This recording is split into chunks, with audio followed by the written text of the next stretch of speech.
care, please let me know by the end of this event, and I will be sure to get around to that. This obviously will be sort of an interview type situation, and towards the end of this, I will be asked, if you all want to ask questions or have any questions, you're more than welcome to ask them, okay? All right, let's get started. I'm gonna go ahead and start. You please tell us your name, your party, what you're running for. Give us what the need to know. All right. Yeah, well, I appreciate this opportunity. Thank you, everybody, for coming out tonight. Thank you, Ivy, for extending the invitation, and Kevin, good to meet you. Good to be here with you. I'm Blaine Wilhauer. I'm running for the state rep seat, the 107th, which is basically on the map. It goes from Effingham to the north to Centralia to the south. Covers most of Effingham County, all of Fayette County, all of Bond County, all of Marion County, and a little bit of Clinton County. And what I do for a living, I run a construction company up in Effingham County. We're family farmers. That's what I grew up doing. And in the early 2000s, there's 6 of us brothers, and we couldn't all farm. So we started the construction company, and I primarily run the construction company day to day. I have a wife, Amber. We've been married since 2006, and we've got 3 really energetic boys, Nolan, Jonah, and Raylan, 9, 6, and 3. So we keep pretty busy doing that. So as far as this race, my message is pretty simple. I got into this race because I'm tired of watching Illinois squander its opportunities. Southern Illinois is struggling. We lack in good jobs and good opportunities, and I think we need a strong, aggressive voice in the legislature that's up there fighting for us. But the thing is, we're not struggling in Southern Illinois because we lack assets and we lack resources. If you look at the state of Illinois, we got the best farmland in the world. We've got abundant natural resources. We've got a perfect geographic location in the center of the country where we should be making things here and getting them anywhere in the world efficiently. With our rivers, our Great Lakes, our transportation infrastructure. We've got a great workforce that's just ready and willing to go. We've got all this stuff, but we're still struggling under all kinds of debt. We haven't had a balanced budget in almost 2 decades. We should be an economic powerhouse, but we're not. I want to get us there. I think it's time that we send bold political outsiders to Springfield that have the courage and the conviction to fight for the kind of reforms that we need to where we can take advantage of these opportunities and create jobs and opportunities for everybody in Southern Illinois and become the job creation powerhouse that we should be. Thank you so much. Kevin, same question to you. Yes, my name is Kevin Gaither. I'm running for the U.S. Congress for the 15th Congressional District, which is the largest district in the entire state. It's about a third of the state, 33 counties. I am from Sullivan, Illinois, where I weeded beans, when there used to be weeds in the beans. And I've been crisscrossing these counties for about 20 months. It's an amazing stretch of real estate. And I gotta say, we have been missing a lot of opportunities out here. There is so much that we should be doing and that we could be doing right now. We have gotten to a place in this country where we don't work together anymore to solve problems, and that's why we really need political outsiders to come in and really get that job done for the people. I see constantly people struggling to make ends meet because wages haven't budged in a long time. I see our farmers getting hit with tariffs, and we have to do better. Have an actual long-term economic strategy for trade, where we expand our markets, not actually eliminate them. We have the best farmland. My granddad had the best farmland in the entire world, I would have to say. Maybe I'm a little biased, but what we could be doing is use industrial hemp, as a vessel to create lots of jobs throughout the 15th Congressional District, throughout actually Illinois, and bring back to life our economy. This isn't the stuff that makes you high, but it's the stuff that CBD oils are made from that are sold everywhere, but not from Illinois products. You know, we can make all sorts of things like cardboard, concrete that's made from hemp, plastics and fiberglass made from hemp, and literally grow this stuff here and manufacture these things here. And just imagine all the jobs and the potential for our farmers and for workers when we create the products of today and tomorrow right here in Illinois. It's a massive jobs program, but it's a huge opportunity. You know, you look at what's happening in DC, and it's very disheartening for almost everybody I come into contact with. We live in very divisive times, but this country, when we work together, we do great things. You know, we end world wars, we end epidemics around the world. You know, we actually can send people to the moon. You know, we can do great things again when we work together.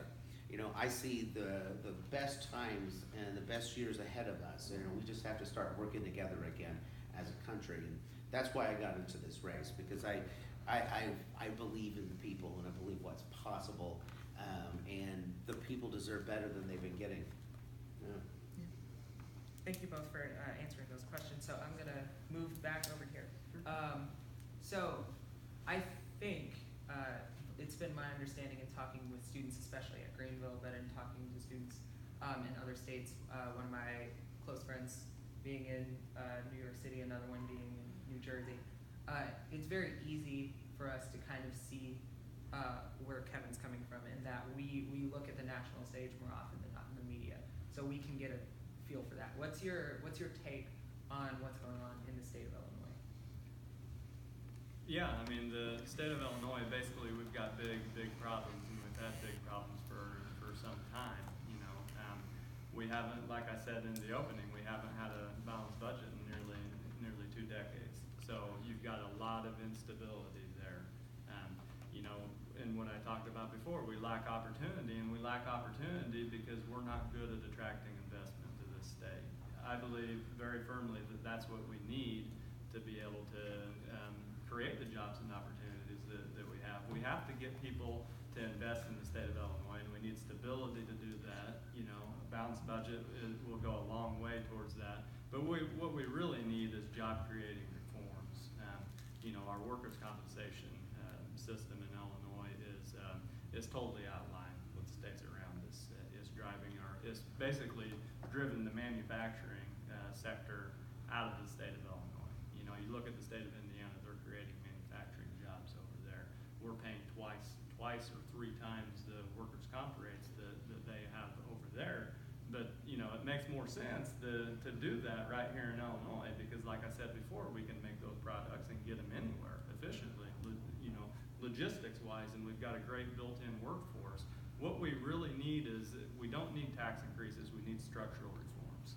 You know, tax increases are driving people out of this state. We've led the nation 4 years in a row in exodus, you know, and that's primarily young people, and it's working age people that are leaving. So we've got this enormous amount of debt and these enormous amount of obligations, but we have a shrinking tax base.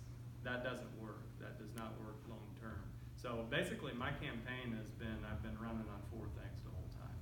Number 1 is control the spending. Number 2 is promote economic growth. The third thing is to protect our traditional values that I think made this country and this area great. And the 4th thing is to put the public servant back in public service. You know, eliminate the career politicians through term limits, fair legislative maps, and ending legislative pensions. You know, part-time public servants should never receive taxpayer-funded pensions. I don't know how long you want me to talk here, but I can expound. You have the floor, yes. Yeah, okay. You know, as far as controlling spending, I'm a strong proponent of a tough spending cap that ties the growth rate of government, that's i.e. government spending, to the actual growth of the economy. You know, I think that's the only way that we can ensure that politicians don't overspend. Because politicians, since the beginning of time, have promised that they're going to control their spending, but then they get in there and they never do it. This would actually handcuff them and drag them to the table, and we'd actually be able to sit down, and then we could start really talking about what our spending priorities are.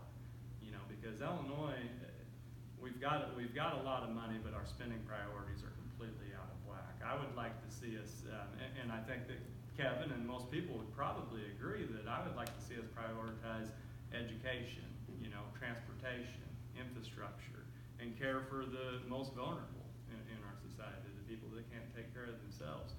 But when 55% of your budget is eaten up from day one by pensions and Medicare or Medicaid, then you're gonna struggle to fund the core services that you need to fund. So I think a spending cap is the first start to get us going in that direction to prioritize spending. And on economic growth, we do it through structural reform. We don't do it through increasing taxes. And increasing taxes will continue to drive people out. Workers' compensation, we talked about that. Comprehensive property tax reform. We're getting killed, especially in Southern Illinois, with property taxes. We pay the highest combined state and local taxes in the nation down here in Southern Illinois. That's unacceptable. We can't afford that. And we've got to talk about the well in the room, pensions. We're $252 billion in the hole on public pensions. So we've got to have a serious conversation about how we're gonna dig out of that moving forward. There's a lot of things out there. Smart deregulation. I think we've seen on the national scale. Say what you want about President Trump. I know he's very divisive, and I know that I'm probably in the crowd that doesn't like him very much for the most part.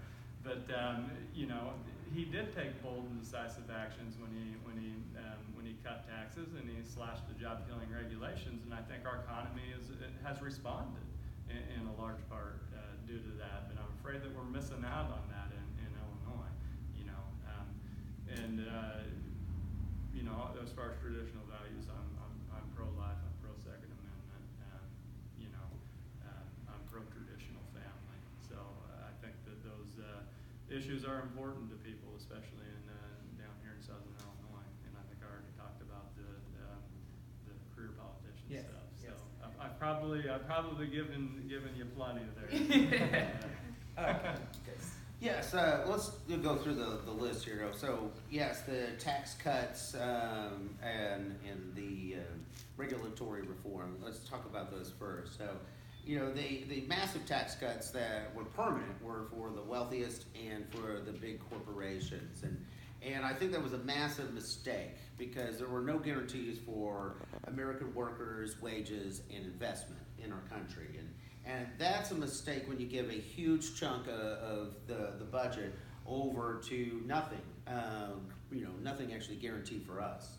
And what we should be doing is targeting tax cuts for the middle class and for small businesses. And also regulatory reform should be targeted in that zone as well. Because when you give regulatory reform to the big companies, they're already getting away with massive amounts of, they're getting away with a lot because they can just pay fines. They've been doing it for years, and they can actually pay off just about anybody in order to get away with what they want, because they have all the benefits of the economy. And when you give them even more money, and you give them even more room to do what they want to do to game the system, they're going to have that much more in balance to run against the small businesses. And our small businesses are the whole driver of the economy. So we should be targeting middle class and small businesses for all of the benefits of tax cuts and regulatory reform. That's where we should be helping people in our district, especially. If you look at the state of Illinois in particular, we all want property taxes to decrease because we're getting killed down here with that. And this flat tax that we have in this state is really the reason and the driver for higher property taxes. Because we have to fund education and roads and everything in some way, or because the state will never do it with this flat tax that literally puts all of it on the backs of the workers and small businesses and property owners. So we have to break that cycle. And we do have a lot of pension problems in this state, but from a federal level, we have to do better with our fiscal irresponsibility that is literally you want to see the new Republican Party. It's like let's just tax cut our way to not prosperity for the American people, but for their campaign funds. That's how career politicians keep in office. They do tax cuts to their wealthiest donors, and so they keep on getting in power. Let's talk about what was some of the other things you mentioned. He focused on controlling spending, the economic growth that needs to be happening, traditional Yes. values, and obviously the term limits. Okay, well, let's go to the term limits first. So term limits are a big, it's like a big cotton candy stick, right? It's like everybody likes to see the cotton candy at the fair. It's a very easy thing to go to, and it creates jobs, just in the state legislature and in Congress. But nobody will ever actually get it done in either place because the politicians that are there, the career politicians, will never let it go through. The parties will never let that happen. And what you want is dedicated representatives that are going to come out and listen and answer your questions. And there are a lot of career politicians that will never come out and answer your questions. Like my opponent, John Shinkus, he'll never do a town hall. He'll never actually answer the public's questions. But and I give Blaine a lot of credit for coming out and answering questions. That's a huge thing. So term limits, it's just that it's a low hanging fruit. It's a easy talking point, especially because every Republican downstate runs against Mike Madigan, and they have no role to play in him becoming the Speaker of the House or in his election. What we want is people to actually fight for our districts down here in our communities, and instead of actually producing results for us, they run against Mike Madigan or Nancy Pelosi, and just like Democrats, run against Mitch McConnell and Paul Ryan. I think all of that stuff is not helpful in working together. I can work with Mitch McConnell on industrial hemp. I actually was visiting a hemp processing plant in Louisville, Kentucky, an hour after he was there. And he wants to heavily subsidize the hemp industry because he sees the gold mine that's there. So I can work with him. If I can work with Mitch McConnell, I can work with anybody. So then let's go to the, what was the first one? Controlling spending. Controlling spending. Now the Republican Party is never going to control spending. What they do is through the tax cuts so that we blow up the budget. We have some of the most record, budget deficits that we've seen in a generation. There's maybe a couple years during the Obama year during the Great Recession that were pretty terrible, but we have to control spending, but we also have to invest in the country and in people again. One of the things that everybody here at the Greenville University can understand is debt, college debt. It is a huge issue. My parents' generation, they were able to go to college debt-free, and part of that deal was that you stayed in your area, in the central Illinois and the southern Illinois areas, because that's where the jobs were needed, and that's what if you actually put roots down for a couple of years, your debt would be forgiven. That's the kind of model that we need to reintroduce into the higher education system. Because when we keep people here, they have like 5 years. They commit to staying in an area like our rural 15th district. Then what they do is they want to be here because it's so beautiful and it's such a wonderful place with wonderful people. That's how you stop the brain drain. You stop people from wanting to move to Indiana, which has higher poverty than Illinois. They have a higher maternal mortality rate than almost anywhere in the entire country. They have a higher infant mortality rate than here as well. What we want is to improve the lives of workers in wages and benefits, and we want to improve the life and expectancy of every single person in Illinois. You don't do that with some of the hot button topics and issues, just like the pro-life versus pro-choice. This is a family values issue. When you examine the reality, that's what Indiana put forward was pro-life policies, which really lead to mothers dying during childbirth and children dying shortly after. 41.4 is the maternal mortality rate in Indiana, and that's because they eliminated health care choices in clinics for women and families. That is not a pro-life, ending. It's a pro-death one. And what we want is to actually increase options for women and families so that they don't have unwanted pregnancies. Nobody's for abortion. What we are is for wanting to make sure that everybody's taken care of. And you don't do that by eliminating health care clinics for women and children, especially in our rural areas. And those are underserved in the healthcare system from the get-go. You look in all over rural America, we have 20% of the people, we have 10% of the medical professionals. And that means we're in trouble if you have a chronic condition, and we have more people that have chronic illness and complex medical conditions than anywhere in the country. And we have less medical professionals to actually provide care for them. If you have to go to St. Louis, you have to go to Evansville, you have to go to Indianapolis or Chicago in order to get care if you have a real crisis. We should be able to have care providers for us here, because there's a lot of people, they don't have a vehicle that can go 200 miles. Some of the people don't even have a vehicle anymore because it's just too expensive in this state with the fees and fees that they put on titles and your license and all that. We have to start thinking about long-term investments. You look at our infrastructure problems. So instead of doing this massive tax cut that will make it so that we can't put investments in infrastructure, we are going to see our roads and bridges and rail continue to crumble. We're not going to be able to put investments into broadband access into every single community in the 15th district. And we're going to continue to see our waterways and reservoirs continue to be underserved and underfunded. Now, the U.S. Corps of Engineers is doing what they can with what little they have, because that's what they do. That's what their mission is. But we should be funding the U.S. Corps of Engineers, because a lot of these waterways, like the Carlisle Reservoir, need to be dredged.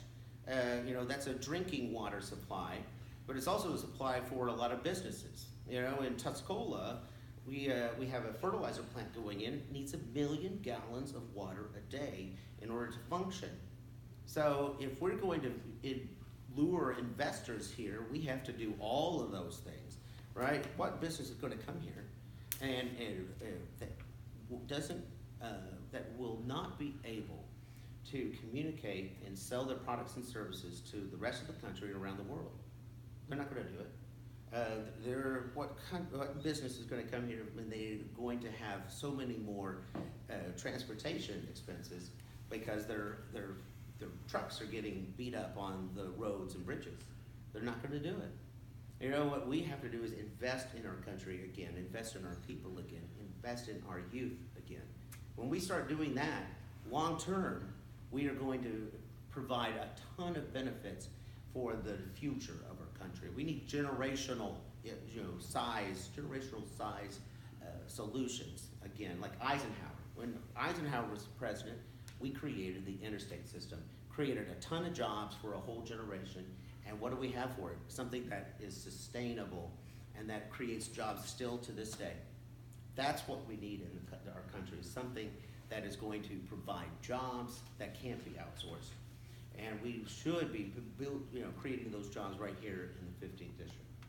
Okay, I want to give you an opportunity to respond to some of that. Okay. Yes. There's a lot there on that.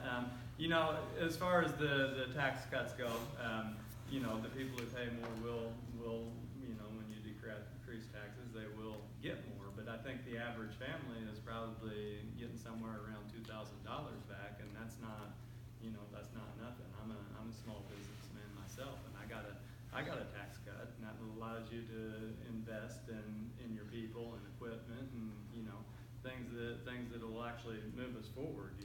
And the best way to increase wages is to have a strong and growing and vibrant economy.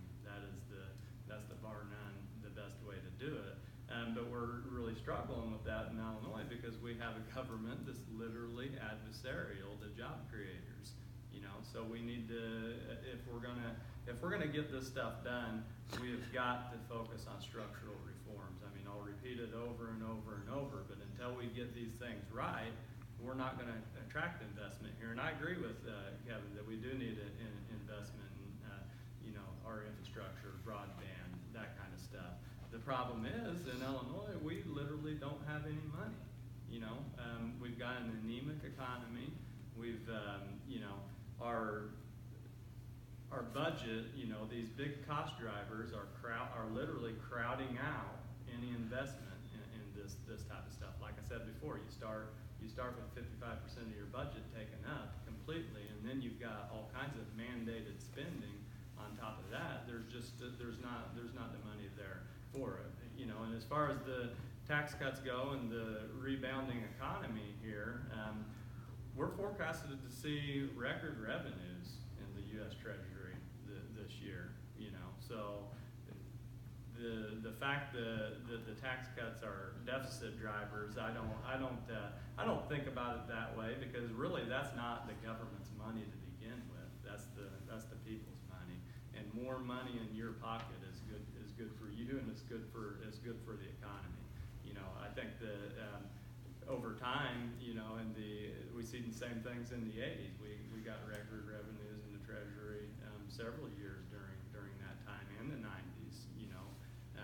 When you cut the regulations, when you make it easier on businesses to create jobs and create opportunities, that increases revenue and it increases money in your pocket, and ultimately that's a good thing. And property taxes in Illinois, we're not going to be able to do anything about property taxes until we, number one, look at our units of government. We've got somewhere around 7,200 units of government in Illinois. That's twice what they have in Texas and California, but we got millions of less people than that. So we've got too many government units of government. They're all taxing too much. And a lot of places, it's not so much of an issue in southern Illinois as it is up in the suburbs, but you got all kinds of overlapping governments that are doing a lot of the same essential services up there. So there is, we definitely need to look at smart consolidations, and that goes for townships, that goes for educational institutions, that goes for everything. And without addressing the pension issue, we're going to have a really hard time lowering our property taxes, because a lot of our property taxes go to our local schools, and the state is not funding the local schools because most of the state level funding goes directly to pensions. So we're not going to be able to do big things on property taxes without working on our pension situation. And another big driver of the property taxes is the unfunded mandates. The state throws down all of these mandates, and they don't give any money for it. Or they give money for it for 2 or 3 years. To where you get it started, get it going, and some of these are really good programs. And then, all of a sudden they cut it up because that spending has been crowded out. So you either got to cut those programs, or you got to find the money locally to do it. And the only way to find it locally is to jack up the property taxes. So like I said, until we deal with these major cost drivers, until we start talking about real solutions, because they don't do that in Springfield. Springfield likes to throw money at problems. We have not got good results from that by and large.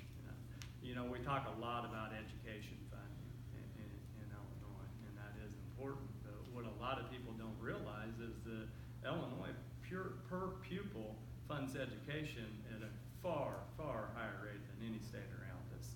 We're 40% higher per pupil funding than what they are in Indiana and Missouri and Wisconsin around us here. What the problem is in Illinois is that funding is not going to the classroom. Half of state level funding for education goes straight to pensions. So that's, again, until we start dealing with our big problems, we're not going to get more money in the classroom. we don't really have a education funding problem as much as we have an education funding priorities problem. And you can look it up. The numbers are true. Per pupil, we're 13th in the country as far as education spending, and we're 40% higher. We're anywhere from 30 to 40% higher than every state around us. I think we're 40% higher than Indiana, and somewhere around 30 with Wisconsin. So, we need to be smart with the way we're spending our money. We can't just continue to throw money at problems like that's going to solve it in and of itself. Well, I gotta push back on that. It's like we are literally 49th in the country in funding education per pupil. You can say it's a pension problem all you want. Back in Governor Thompson had control of the state. He's the one who started stealing money from pensions, and then he added the unfunded mandate of the COLA, the cost of living increase for pensions, and ever since both Republican governors and Democratic governors have all just raided the pension fund and never put the money back in that was supposed to be going into it. And so we're literally 49th in the country for actually funding education for students. You can look that up. So about tax cuts. So every time we've done massive tax cuts on a federal level, the Bush tax cuts, let's look at that's the most recent massive tax cuts besides the ones that we just did. We'll see what happens with that. It literally bankrupted the country because we then did two unfunded wars overseas. We did a unfunded Medicare Part D expansion, that's the prescription drug program, and we made it so that we couldn't even negotiate prescription drug prices, which we still can't because the GOP and Democrats, some like Cory Booker, are stood in the way of prescription drug reform. We have a large problem in this country of being honest with ourselves about what's happening with the prices of everything, especially healthcare.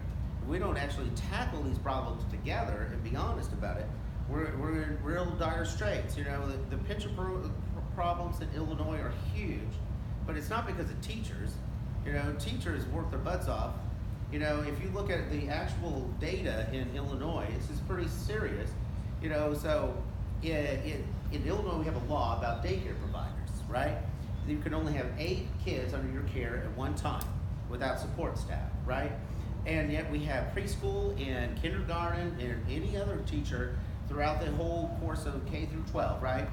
That have 30 to 45 kids under their care. And they're supposed to not only make sure that the kids don't kill each other, but they're supposed to educate them at the same time. And they're getting paid chump change for that. And I'm serious, chump change. They have to go to school for a long time, have to pass all these rigorous tests in order to get their certification.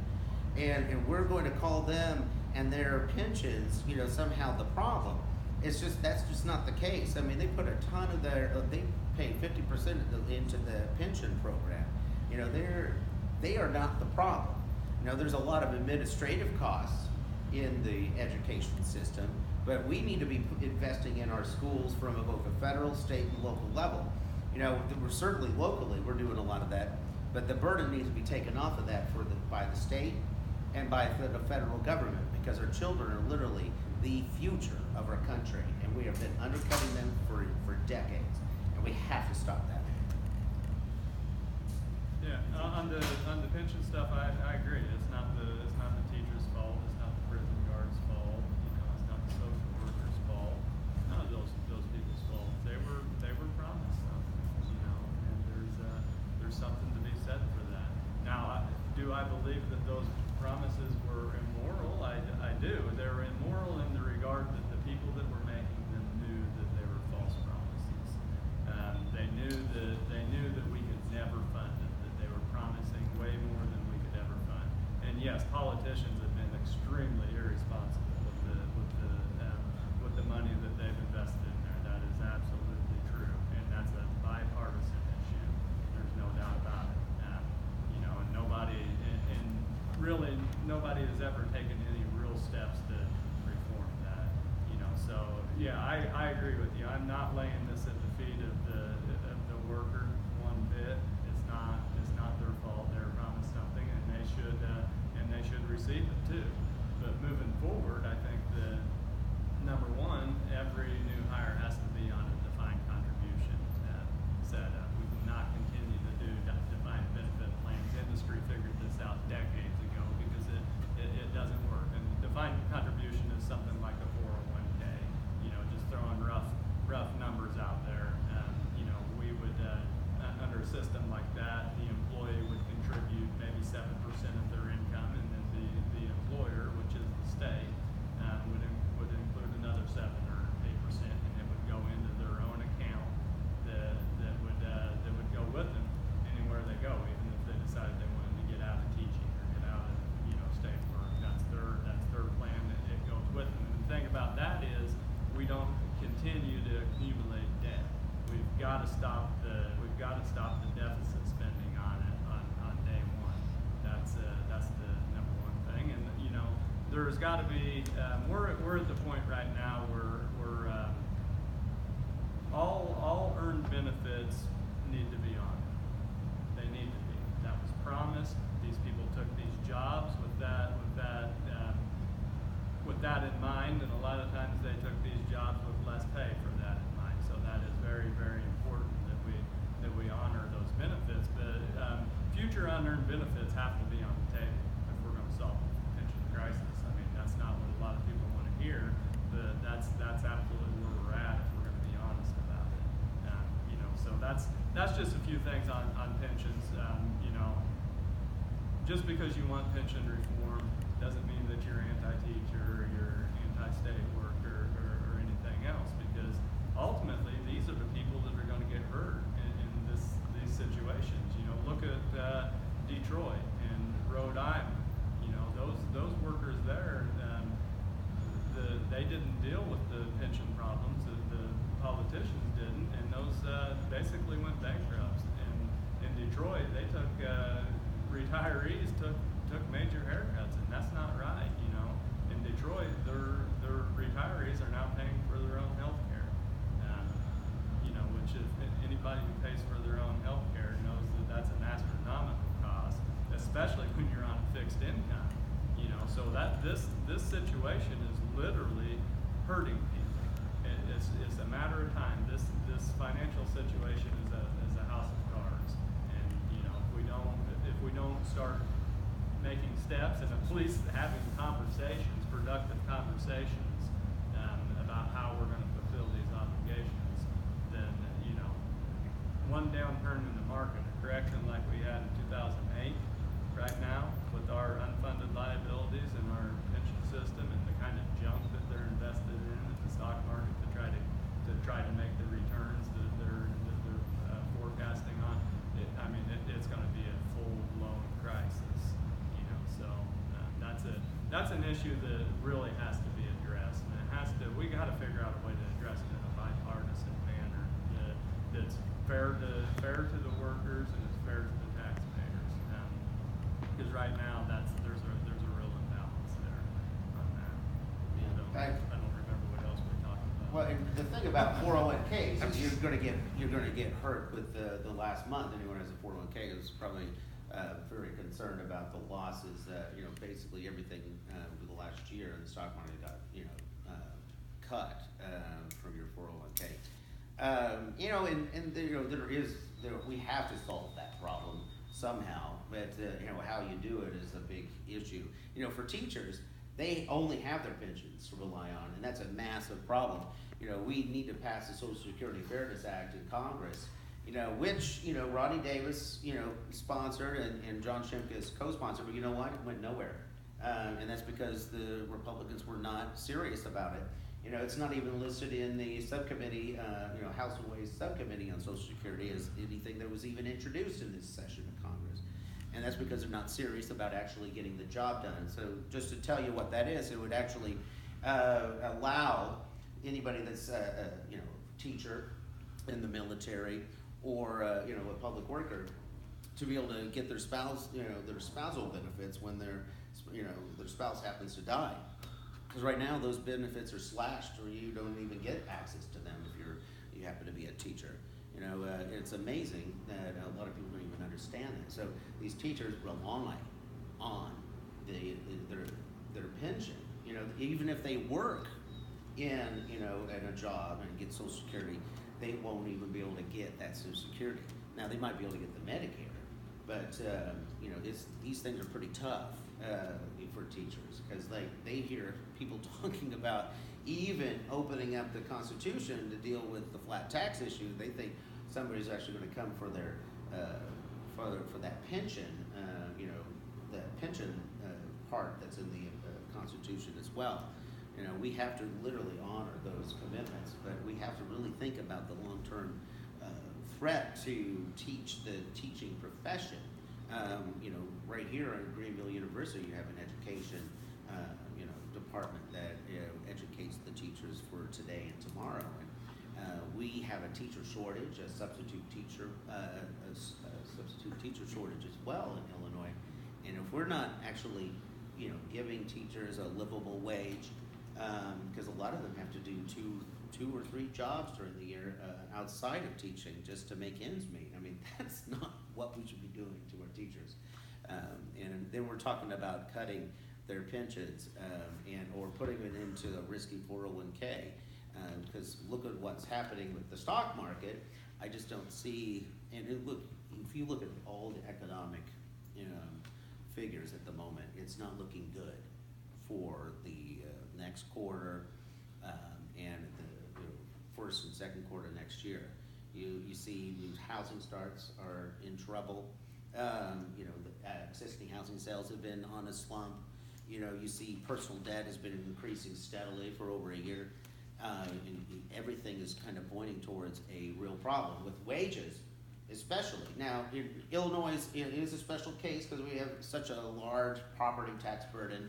But across the country, wages are still stagnant with an incredibly low unemployment rate. So why in the world are wages not going up? And they all got a massive tax cut.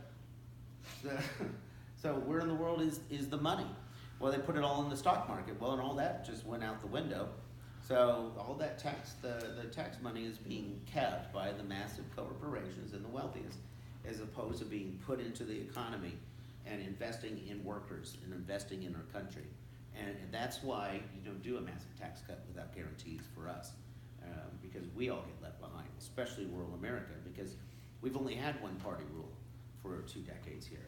And that's why we have to literally get people that are invested in making a difference, that are going to listen and watch what's happening to everybody, every aspect. If you're a well-established person right now, you're happy because you did get a massive tax cut for yourself.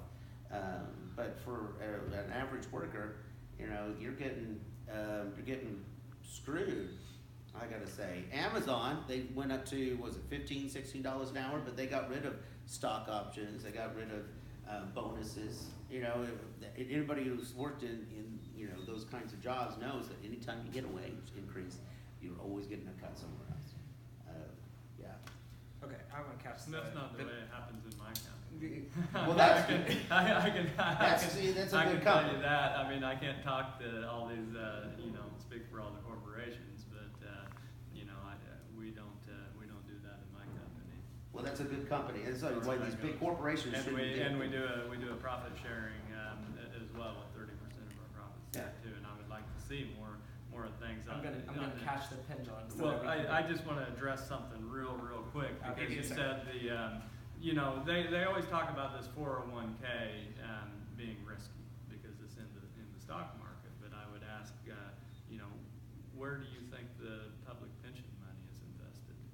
Yeah, well, the thing is, a pension is It's invested in the stock market. Yes. Okay, and it's invested in extremely risky junk bonds. I mean, a lot of it is. So there's risk all the way around, and I would also know that 80% of the working population is invested in a 401k. So what's the difference on so it's not like it's illegitimate or immoral to put public workers in that. Well, except that they don't have Social Security to rely on. Teachers don't. Teachers don't. Most state workers do. Yeah, but we're talking about teachers. Right. Yes, and as part of any sort of pension reform, that would definitely have to be addressed. I mean, I want to be reasonable on this too. And I'm a solutions oriented guy. I'm a business guy. So all of those factors have to be on the table in there, and we have got to make sure that we're being fair to our educators, because we do have a problem there. Yeah. We do have a legitimate teacher shortage. We can talk about the reasons why. And one of the reasons why I think is because the Tier 2 system, that the so-called pension reform in Illinois that put these new teachers into Tier 2 is it's extremely unfair to those new teachers. Basically, they're paying more than the Tier 1 people and receiving far less benefits. It's a Ponzi scheme. The Tier 2 people are literally funding the Tier 1 people. So that's not a good deal. That's one of those deals in Springfield and in DC. They put forward this legislation just to say that they've done it. And really at the end of the day, it's either counterproductive or meaningless. A lot. Thank you. I've been trying to catch the pendulum as it's been swinging back and forth. Yes, it's important for people who are here. Thank you. It's important for your education, for the way you look at things, to see different sides actually correlating. Obviously, we have one person who is to my left lane who is actively working state legislature, has an idea, has this goal, these goals set. And on the other side, we do have Kevin Gaither, who's running and also has his goals, both for state, for the nation. You have people who are doing this work in hopes of helping people in their communities. What I want to get to is what we've been talking about. So on campus, you may not know this, you may know this, and maybe I've said something, but on campus, we've been having a lot of pull towards trying to get voter turnout. That we've had professors who have graciously taken their time and helped students sign up for their voting ballots, trying to get their voting ballot, absentee ballots. Thank you. Their absentee ballots here.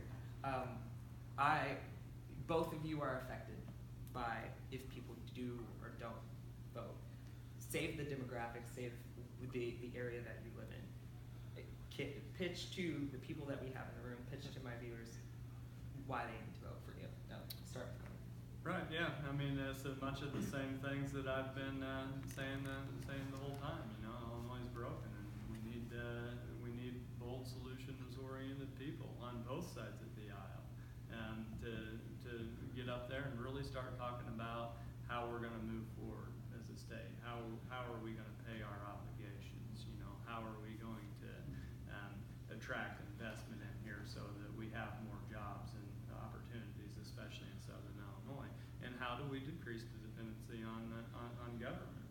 And how do we help lift people out of their current economic situations? And voting is a sacred thing. There's a lot of people all over the world that don't get an opportunity to do it, and we're blessed in America to have that opportunity, to have a voice in our republic here. And if you don't take that opportunity, then you're missing out, and you really shouldn't complain. That is definitely one way to put it. Yeah, voting is absolutely essential.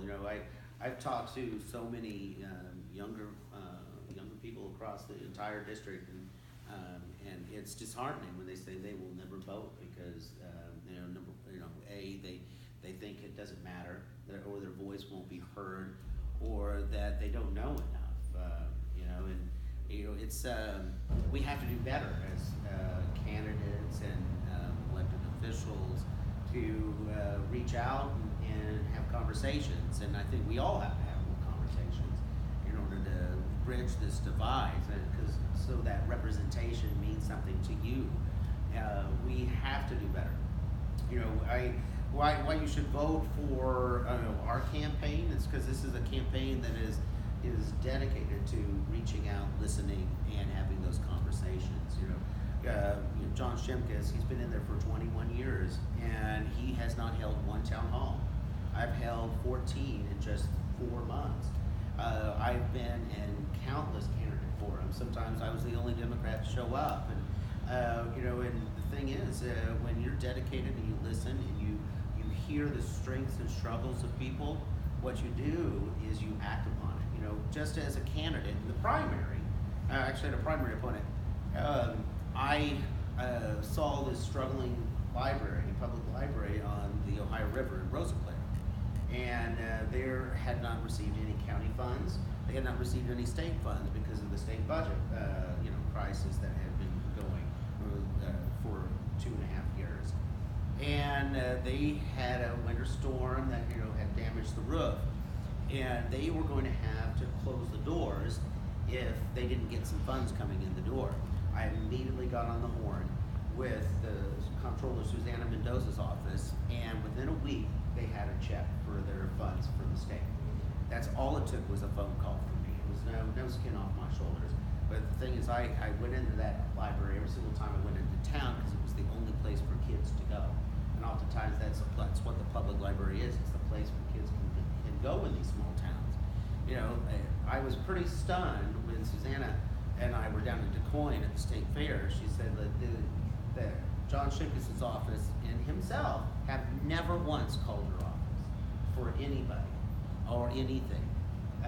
And so if you want somebody that's dedicated to making those phone calls and finding out what's happening in your communities and on your college campuses, and doing something about it, I'm your person. If you want somebody that's never going to come out to a public event and answer the public's questions, well, you've got your person already in the office. That's what I'm dedicated to do, is make a positive difference. And I know, Blaine seems to be right on that he's here answering your questions. And the thing is, there's a lot of great candidates, first-time candidates out there right now, across the entire state. This is, the one thing about President Trump that is really great is he's got a lot of people engaged. He's got a lot of people, active for the first time in their lives in politics. And I've been active in politics since I was in high school, where I helped to get a referendum passed for a new elementary school. And I've been doing this a lot of my life, because I care about people and I do something about it. And we can do so many good things together when we work together to accomplish them. And that's what makes our country so great. It's like we care about people, we care about others that aren't just Americans. We're an immigrant-based country.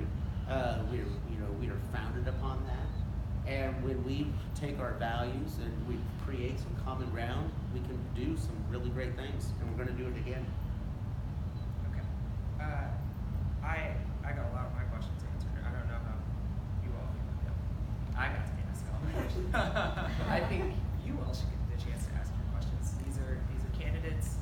These are people who are vying for your vote. Do you have questions? What questions do you have? Yes. Yeah, so I was going to ask both of you guys about, we both talked about investments coming into specifically this region, so more in general. What would be your sales pitch? Because to businesses, when you're a politician for a state, you have to basically sell your seat to companies, give them reasons to come here. Now, what kind of things would you tell them that incentivize them to come here? What's special about this part of the country that make them want to come? Right. Yeah. I mean, I touched on a lot of those already. We've got a lot of natural assets here. Everybody knows that. Like I talked about our farmland, our natural resources. We've got oil, coal, natural gas here. Our transportation infrastructure, and that's huge for businesses. We've got major interstate and railway systems. We've got one of the biggest rail hubs in the world here, so we can make products here and get places efficiently. And traditionally, Illinois has had a great workforce in place.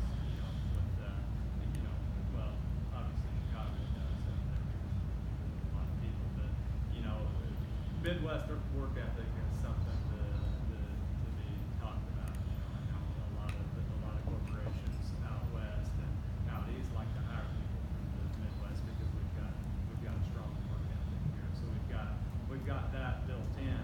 And you know, we can talk about the tax situation, but actually the flat tax in Illinois is attractive to investors. It's attractive because people know there's a stability there. People know that what they're dealing with. You know, with the flat tax, we can't arbitrarily raise taxes on one part of the population and not the other. So it gives us the stability. It's actually one of the only good tools that we have in our tool bag in Illinois. You know, but our sales pitch is lacking because we do have a government that's adversarial to job creators and it stifles economic opportunity in our state. You know, if we just got, I'm not talking about, you know, reinventing the wheel here. I'm talking about getting in the middle of the pack on workers' compensation. We got in the middle of the pack on that, like we were in the, you know, in the 90s in Illinois when things were a lot better.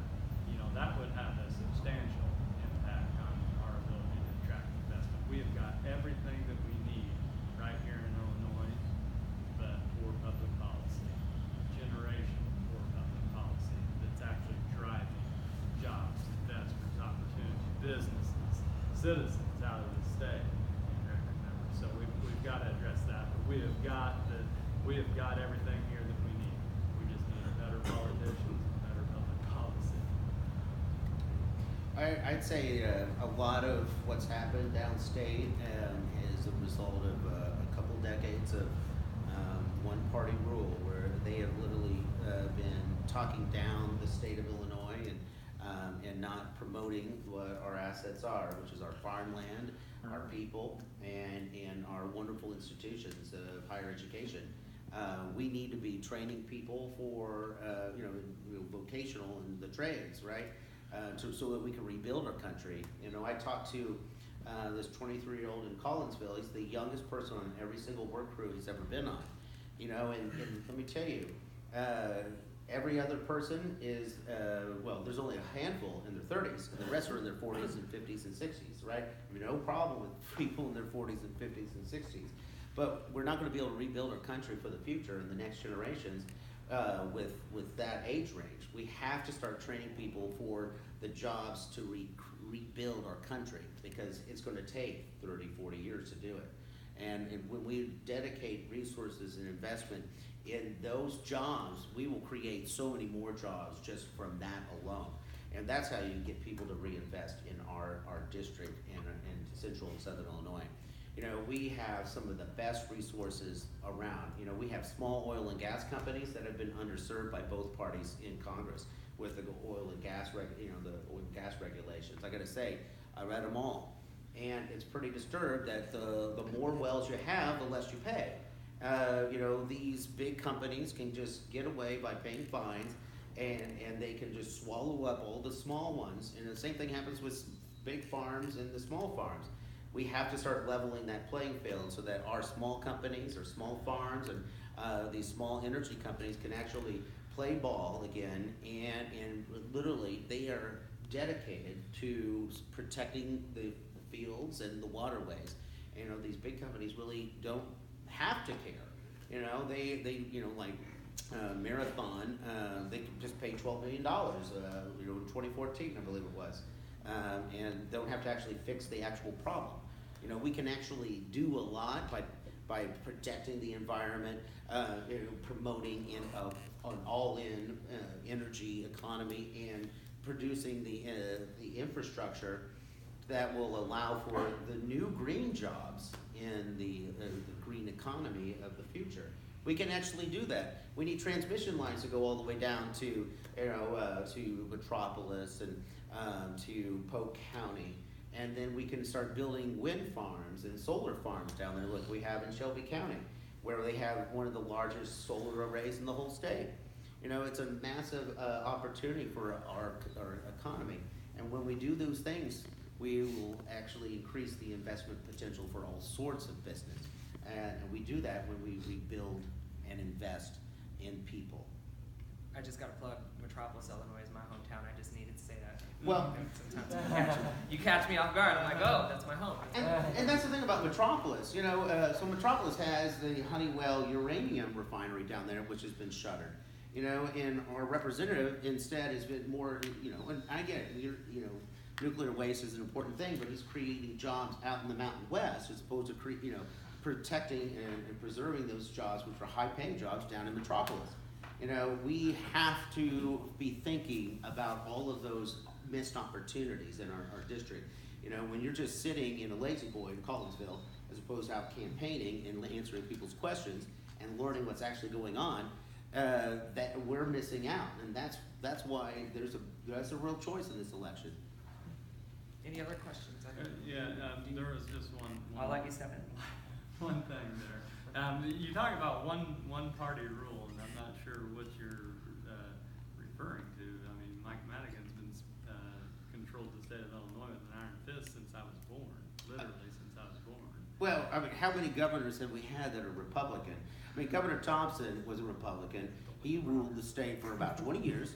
And then always with the Democratic legislature, and the legislature is very, very powerful in the state of Illinois. Mike Madigan has a rules committee where every single piece of legislation that is put forward goes to that rules committee, of which he appoints, you know, a majority of those people all the time, you know, every single session. So those are his people there. So every bill that's put forward goes to that committee, and it has to come out of that committee before it can get to a full floor vote. So he has extreme power over the entire legislative process in the state of Illinois. So, you know, until we loosen those reins there, I mean, there's never, if there's been one party rule, it's been the Democrat Party over the last 15 years at least, for sure, because they've had supermajorities in the House of Representatives and supermajorities in the Senate for almost the last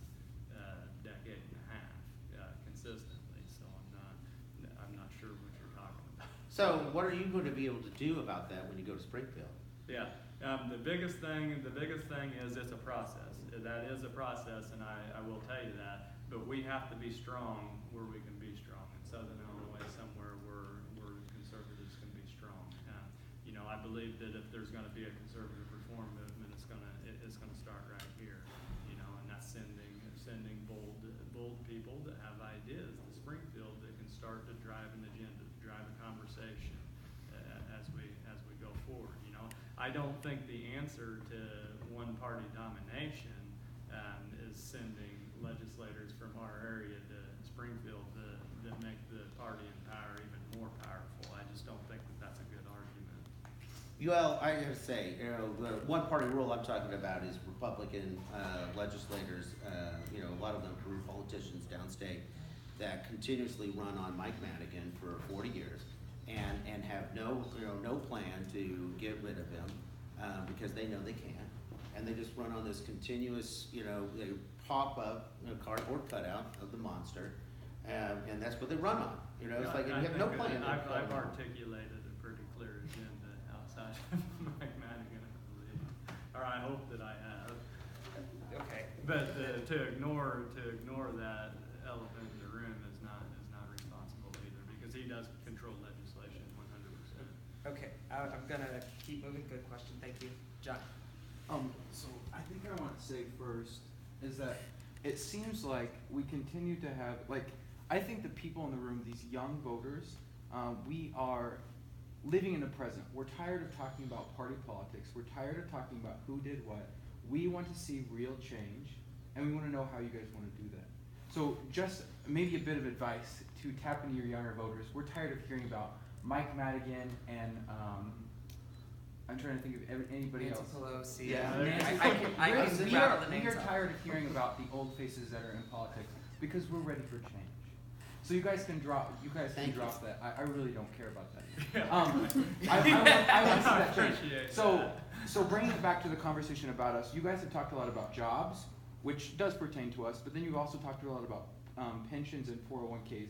Again, that is important and that matters, but we aren't focused on that right now. We need to make a living wage first before we can put anything into our future. And that includes our college debt.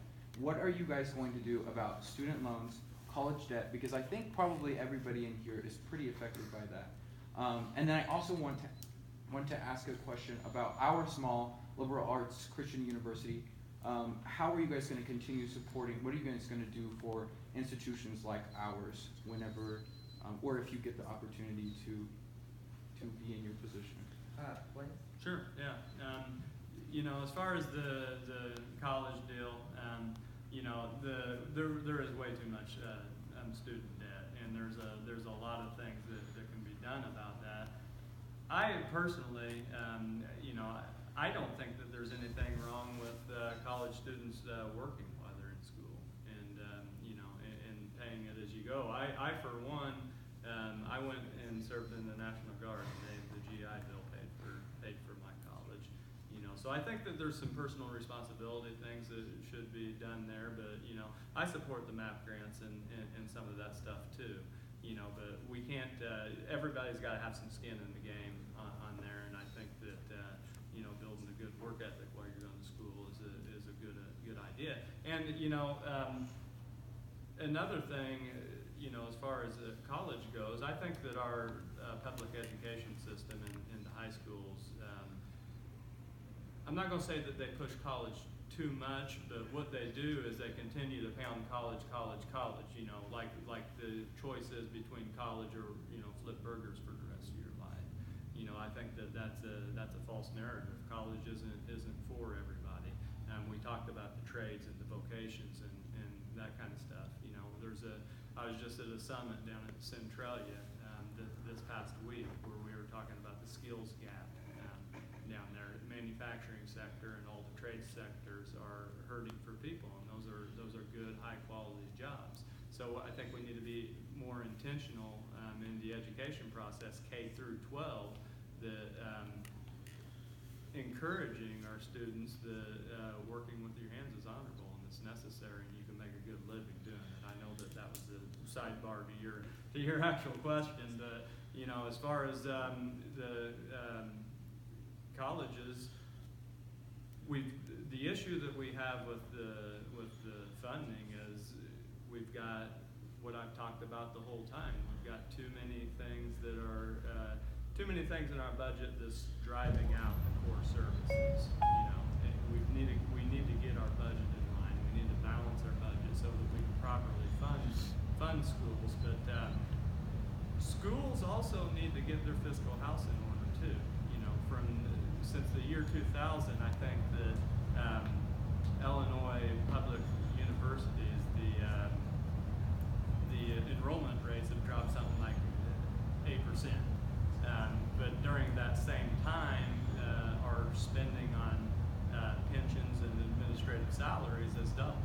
You know, so we've got less students, we've got a higher payroll, and we've got, you know, 1 in every 2 students in the state of Illinois going to school out of state, because in a lot of situations they can get cheaper tuition out of state than they can in state, and that's wrong. You talked about the brain drain. You know, those people, when they leave, they don't come back because they do find better opportunities elsewhere. But so, you know, the schools have skin in the game here too. They've got to clean their fiscal house up too, and this is possible because Eastern Illinois University, they cut their budget by 14%, and their freshman class this year their enrollment's up 24%. They saved themselves, yeah. Yeah, so that's you know, there's something to be said for that. These things are possible. There's a lot of tough decisions there.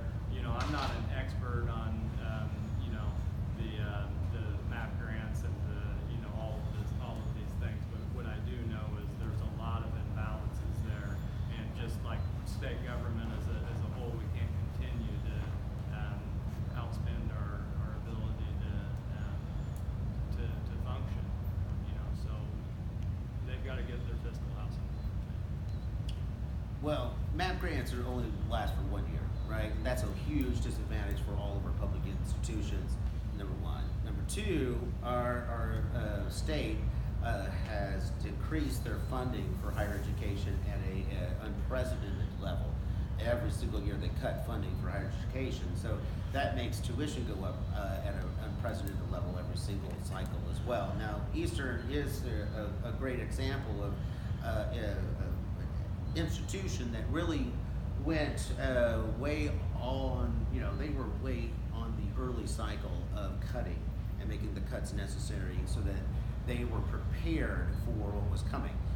And then we had an unmitigated and self-created budget crisis from the governor's office, and that lasted 2.5 years. So, which is tough, right? You can't really get politics out of some of these issues. So with that, right, as long as the state has this ridiculous flat tax, and that which, if the flat tax was so great, which we've had since the 70s, why in the world aren't all these businesses coming to town? I just don't buy that philosophy of doing the same thing again and again and expecting a different result.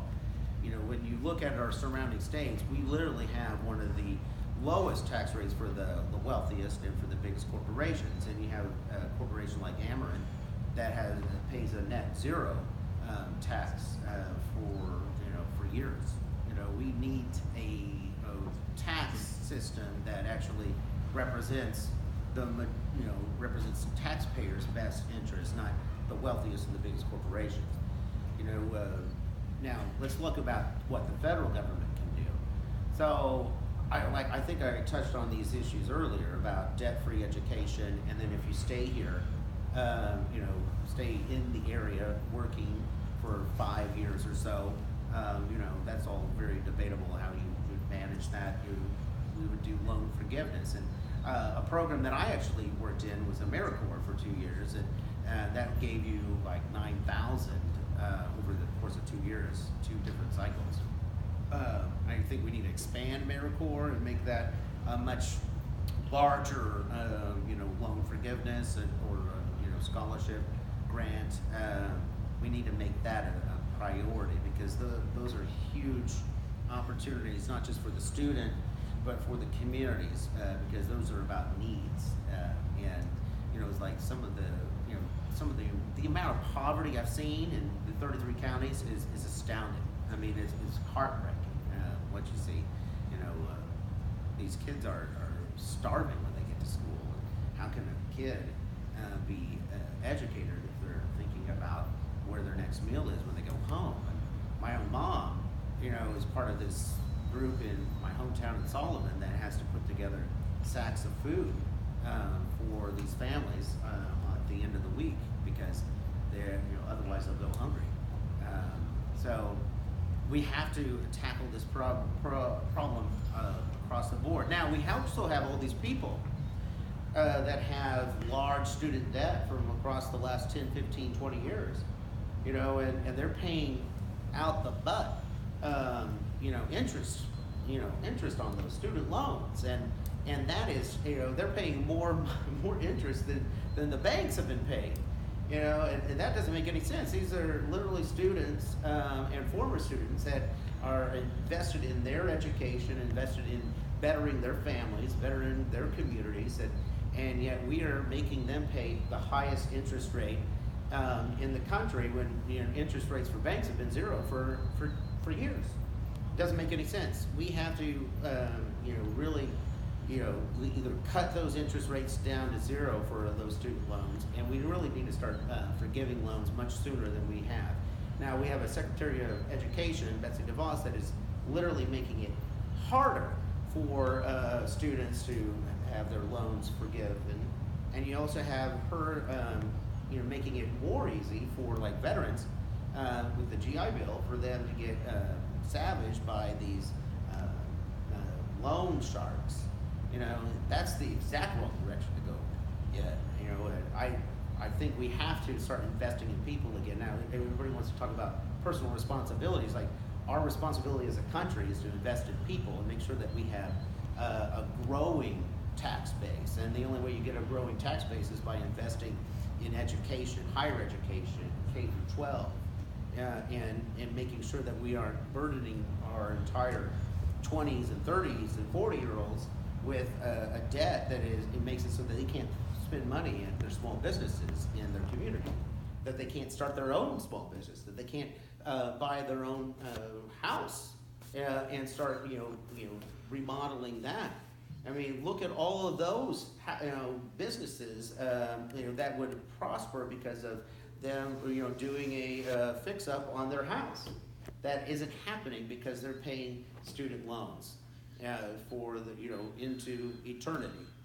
We have to do something about that. And when, and I understand, it's like we have these budget issues, right? But when you think about the larger picture, investing in student loan forgiveness, investing in debt-free education is a lot better way to spend money and invest in people that will actually produce a ton more jobs and a ton more economic output than just this race to the bottom. I hope that answers your question. Yeah, Yes. I'm running time out. Another question anyway. Yeah. Josh. So I had the privilege of going to both a public high school and a private high school in my high school career. So I spent 2 years at my local town, and I went to a private Christian school.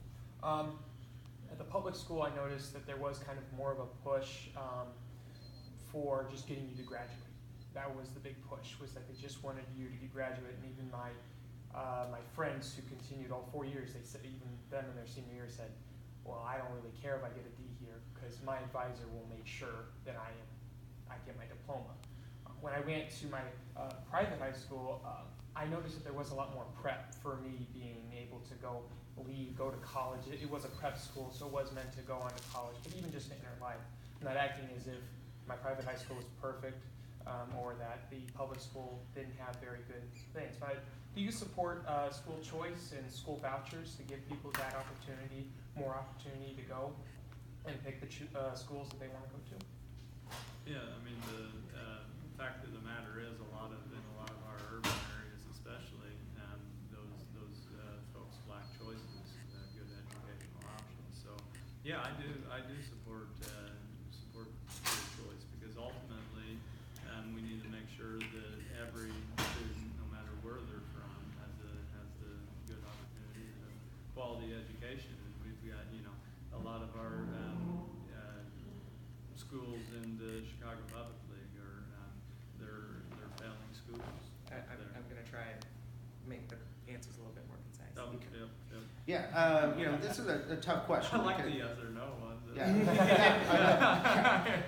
It's tough because every dollar you take away from a public school, especially when it's a high cost private education, that eliminates a ton of funding for public schools. So I think we have to really fine tune and really make sure that we're making the best investments for every student in an area. So I mean, school choice, everybody puts something on something to frame it so that it sounds good. We just want to make sure that everybody in our whole area is being protected and served well for all of the money that's being put into that area with property taxes in this state, for instance. So I think you have to look at the whole picture and make sure that every single student in this entire country has a solid early education, because otherwise, I mean, they're all getting, we're burning money for the rest of that child's life. Any other questions? Go ahead.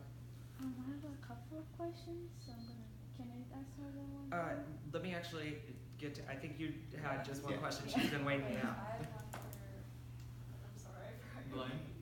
Yeah, okay, so I know Kevin had mentioned that he's for kind of pro-choice, kind of more healthcare facilities and that kind of thing.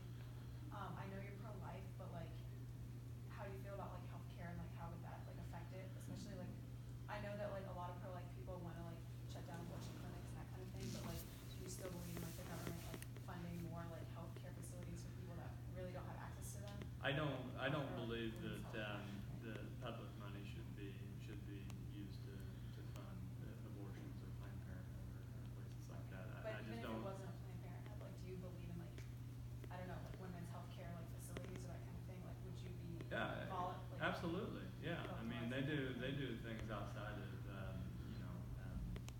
abortions.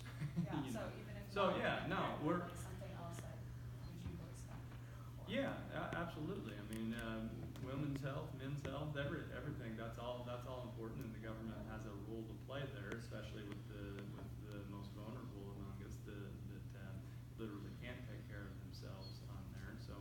yeah, I do. I 100% do not support taxpayer dollars going to abortions. That's, I mean, there's no gray area there for that. You know, you shouldn't have to fund things that you legitimately and morally object to. Outside of that, there's important services there that And like further than that, just like even though you don't believe in taxpayer money going to like abortion clinics, that kind of thing, are you like to the point where you would want it illegal, like in the state of Illinois, or like where you would want to like privatize it? Do you know what I'm saying? So that taxpayer money is not going towards that kind of thing. Do you know what I'm saying? Yeah, I mean, you know, if you want to buy your own health care plan and pay for your own health care plan that provides for that, that's your prerogative. I just don't want public taxpayer money going for it. And no, ultimately, I think that we're not in any sort of situation where abortion is going to be I know it's not illegal anytime in the United States of America, so that's pretty hypothetical and pretty out there as far as that goes. But you know, I just don't want. I think it's immoral to have public money funding that. That's it. But if you want to buy your own health care plan that supports that, that's fine for me. I just don't want to subsidize it. I don't think it's right for us to subsidize it. Anybody back there? You all good? We sweet? Okay, I didn't know if I saw a hand. You have the Go ahead, floor, Jen. Melanie. I have a couple of questions. We're gonna do these kind of brief because I think I'm going over. So I do have some that are more focused on the economic side, so I'm gonna start with those. Sure. Regarding the financial advisors that do over these 401ks, these retirement plans, would you be open to making a requirement that they are fiduciaries, meaning that they have to have their client's best interest? Because there are some that you can get a diploma says financial advisor, but you don't really have to have your client's best interest. You have to have your corporation's best interest. So would you be open to making a requirement that these retirement agencies have to be fiduciaries? They do.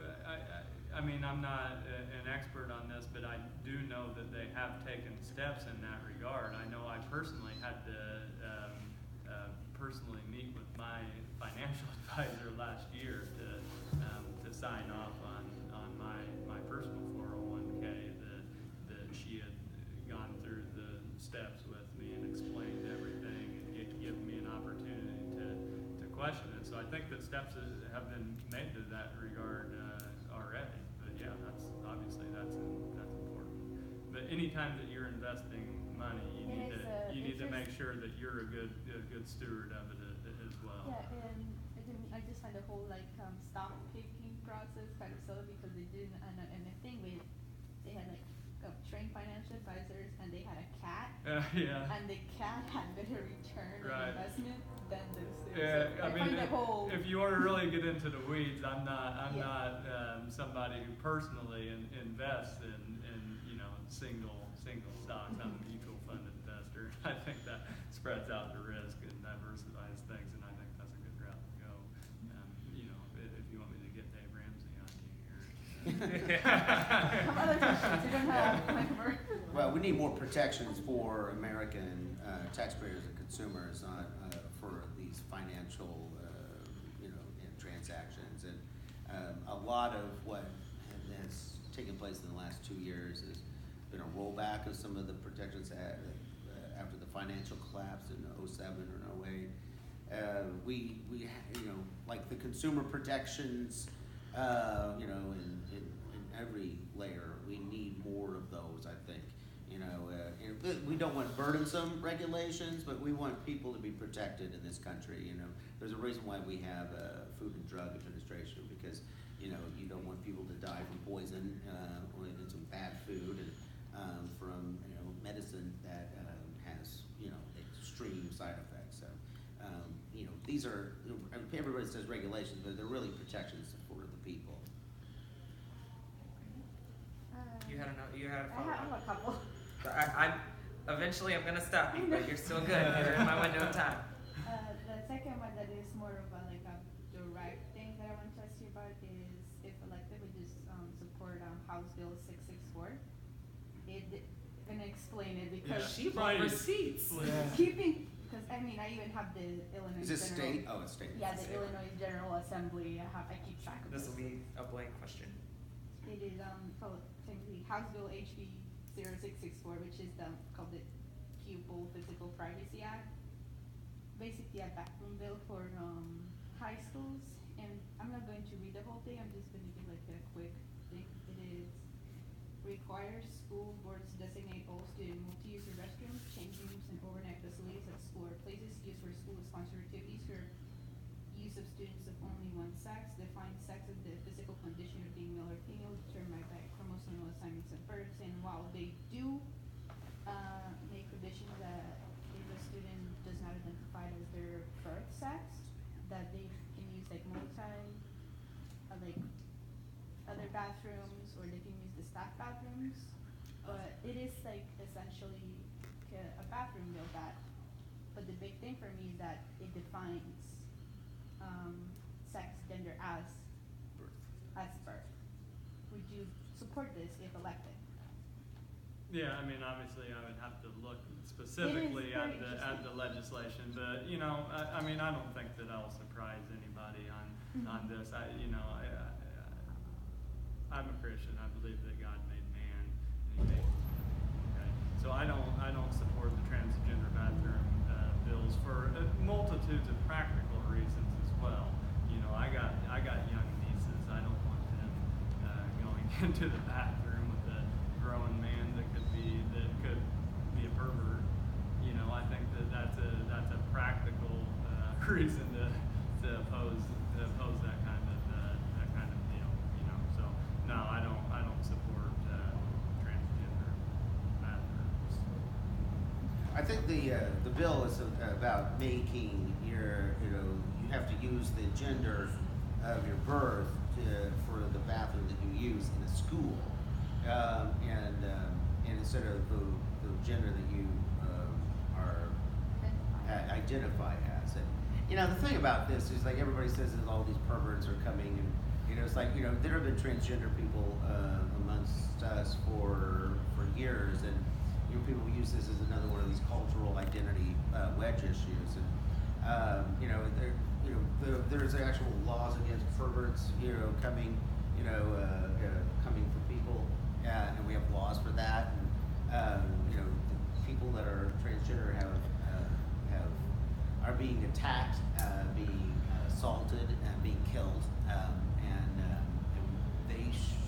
they're Americans. They have served in our military. They have died in our military, and we live in a country where we're inclusive, and where we don't single people out and then attack them for who they are. And I think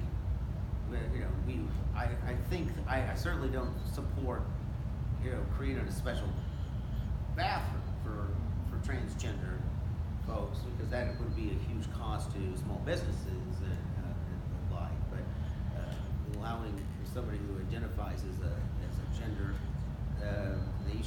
they're not out to harm anybody. I mean, their life is one of fear and anxiety a lot of times, because they fear it being attacked.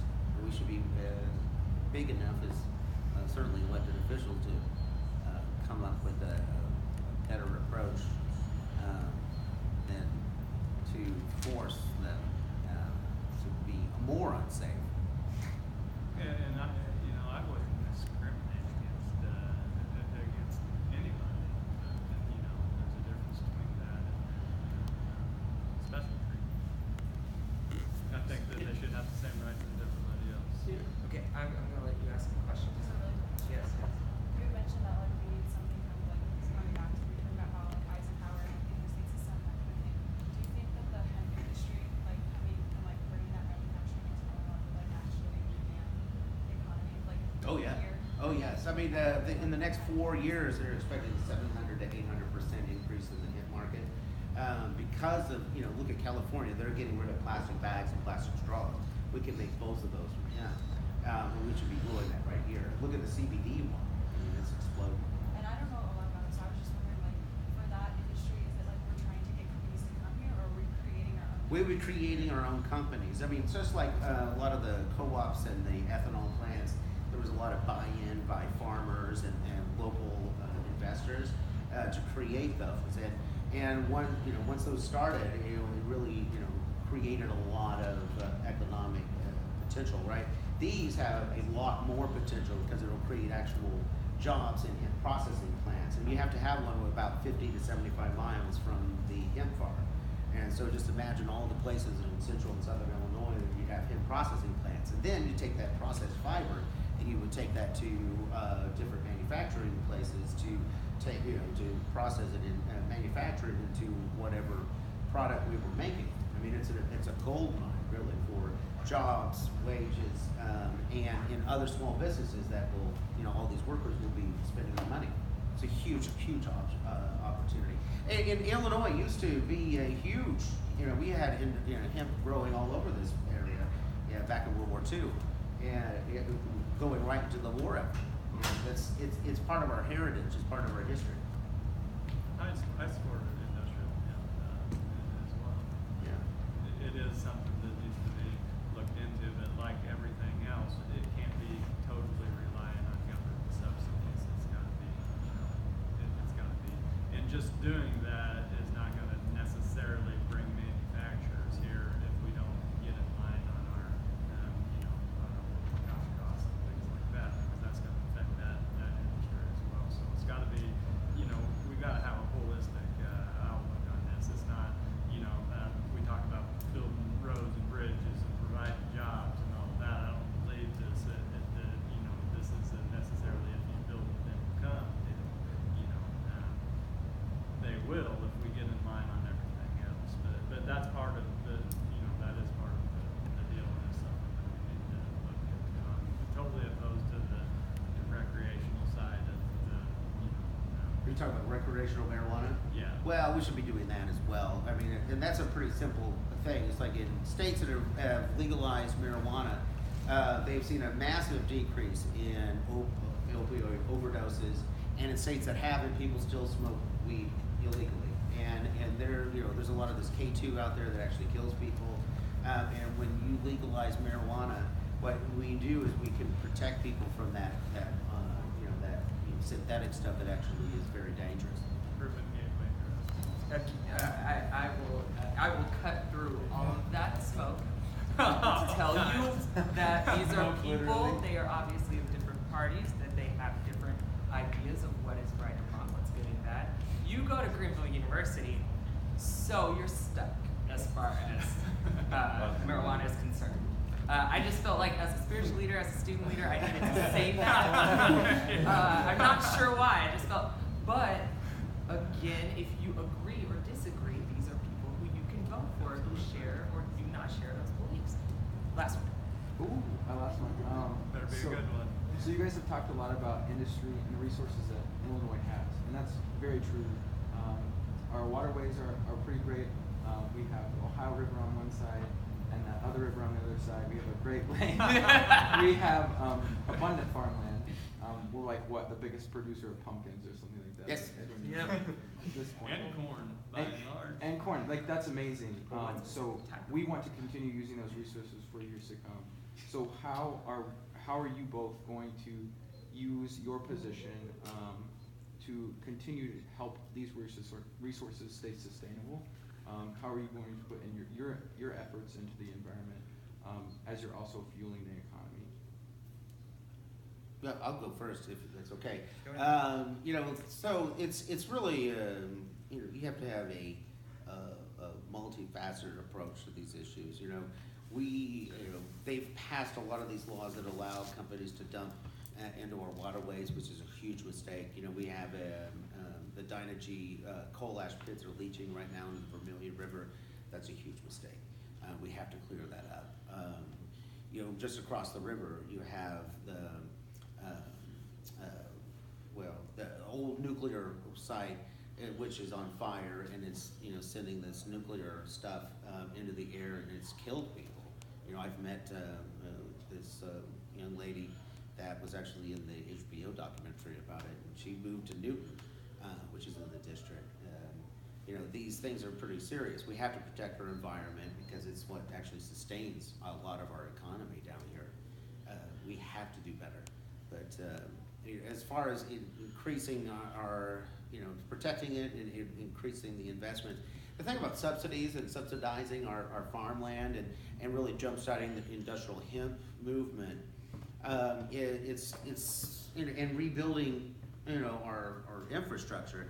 You know, we're not really, you know, when we rebuild things, we're creating jobs, and those jobs will, you know, those workers will be spending their money in those places. I mean, wherever you go, when you'll see workers that are enjoying themselves after a long day of work, and you know, they go out and spend money in, you know, burgers and diners and bars and stuff. We want to increase that activity, not, you know, put, you know, throw water on it. You know, with regards to farmland, you know, there are places like Europe and China and other places, they heavily subsidize those agriculture industry, and that's the reason why, you know, we are way behind as a country of industrial hemp, because they've been doing it in Europe for years. You know, we have to, in order to catch up, and we can really overtake Europe very quickly, because we have the brains, we have the higher education, and we have the farmland and the farmers to really get this ball rolling. You know, all the research that we can do, and we can really outgain Europe in no time at all. We have the research capacity. We have high schools that do ag programs that could do amazing research on the ground. I mean, they already do a lot of it. So that's how you create an all-in approach that connects higher education, high schools, farmers, and the workforce, and you put it all together, and just imagine that everybody working together again.